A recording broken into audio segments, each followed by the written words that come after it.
শোন, তোরা আমার বিষয়টা কেউ যেন না জানে। আর তোর সাহেব যখন বাসায় আসবে তখন তোর কাছ তুই করবি, হ্যাঁ? আমার সময় মতো আমি সুযোগ পেলে তোকে তখন ডেকে নেব। এখন যা, কাজগুলো শেষ কর।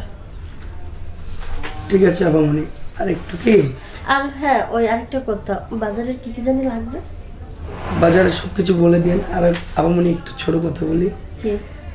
আসলে আপনার সঙ্গে না বসে থাকতে মানে বলতে আমার লজ্জা করতেছে। আপনি যেহেতু মালকিন, আমি হচ্ছে বাড়ির কাজের ছেলে।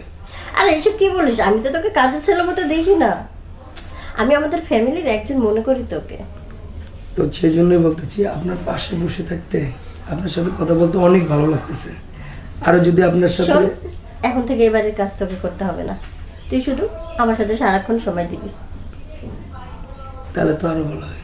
হ্যাঁ, আর বাইরে যেগুলো লোক আছে কাজের, ওরা সব কাজ করবে, তুই শুধু আমার পার্সোনাল হয়ে থাকবি। ঠিক আছে আপামনি, এখন খুশি? মানে আপনার বডিগার্ড হয়ে থাকবো। হ্যাঁ, মানে- যখন যা লাগে আমি তোকে দিব। তার বিনিময়ে একটাই, আমি শুধু তোর কাছে ভালোবাসা চাই। দেব, কিন্তু আমার যখন মন চায় আপনার এই পম আপনার এই জাম্বুরা নিয়ে আমি খেলা করতে পারবো। তোর মন চাইলে না, আমি যখন চাইবো তখন। মানে আপনার মতে হবে, আমার মতে হবে হ্যাঁ, না। আমি তোকে টাকা দিয়ে রাখছি আমার মন মতন। আমি যখন যেটা বলবো তখন তুই সেটা করবি। ঠিক আছে, আপনি যেটা বলেন সেটাই হবে, আর আপনি যেটা চান সেটাই হবে। আর শোন, গরিবদের বেশি স্বপ্ন দেখার দরকার নেই, ঠিক আছে? এমনিতে আমি তোর জন্য যতটুকু করতেছি,